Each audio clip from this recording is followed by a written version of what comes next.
महिमा चौहान और आप देख रहे हैं SMS टीवी न्यूज। आइए बढ़ते हैं आज की प्रमुख खबरों की ओर। कलेक्टर श्री सुधीर कुमार कोचर ने शासकीय उच्चतर माध्यमिक विद्यालय मुड़िया पहुंचे। इस दौरान उन्होंने परीक्षा पर चर्चा करते हुए विद्यार्थियों से सीधा संवाद किया। कलेक्टर श्री कोचर ने कीवर्ड बनाकर अध्ययन करने, परीक्षा के समय तनाव दूर रखने, प्रश्नों के सही तरीके से उत्तर देने सहित अन्य महत्वपूर्ण विषयों पर विद्यार्थियों को मार्गदर्शन प्रदान किया। मैं सूत्र देता हूँ कि सबसे पहले क्या करना चाहिए। सबसे पहले जब उत्तर पुस्तिका आने के बाद हम सबसे पहले उन प्रश्नों को हल करें जिनके उत्तर हमको पूरे आते हैं, जिसमें कोई कंफ्यूजन नहीं है। ऐसा नहीं कि अधूरा आता है, ऐसा नहीं कि बिल्कुल नहीं आता। उनके चक्करों में नहीं पड़ना जो अधूरे आते हैं। जिसका उत्तर पूरा पक्का याद है, वो उत्तर हम सबसे पहले नंबर 1।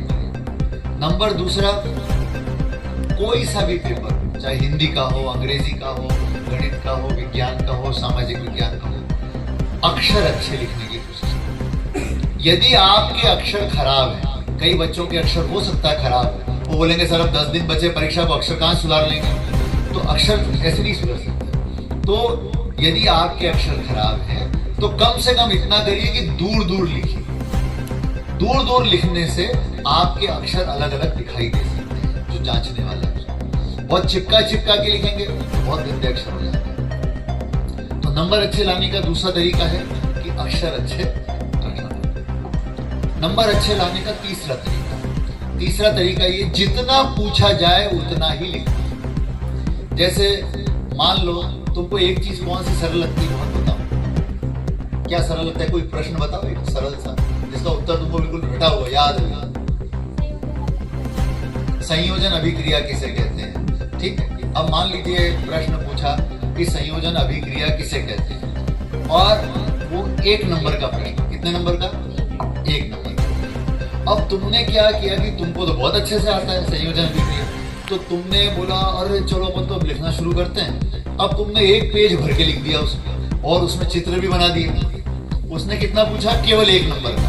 मतलब आपको सिर्फ 2-3 लाइन में उत्तर लिखना था, लेकिन आपने उसको पूरा 1 पेज भर के बड़ा लिख दिया।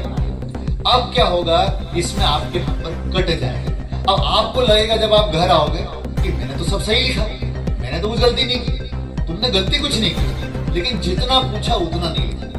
तो बोर्ड की परीक्षा में हमेशा ध्यान रखना है कि जितना पूछा जाए उतना ही लिखिए।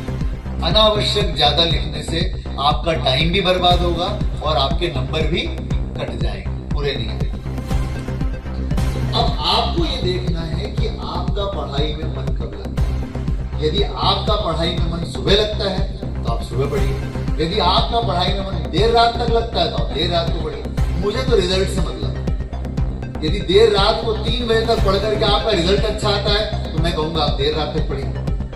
देर रात तक पढ़ने में आपको चीजें समझ में आती हैं, बिल्कुल आप देर रात तक पढ़िए। लेकिन यदि दुनिया को दिखाने के लिए आप सुबह 4 बजे उठ जाते हो कि हाँ मैं तो सुबह 4 बजे उठ के पढ़ रहा हूँ, और हर थोड़ी देर में ऐसे नींद के झोंके आ रहे हैं, तो फिर क्या मतलब है सुबह उठने का या देर रात को पढ़ने का? कोई मतलब नहीं। तो इसीलिए ये तुम अपने शरीर की जो स्थिति है और अपने मन की जो स्थिति है उसके अनुसार करें। इसमें किसी की सुनना नहीं चाहिए।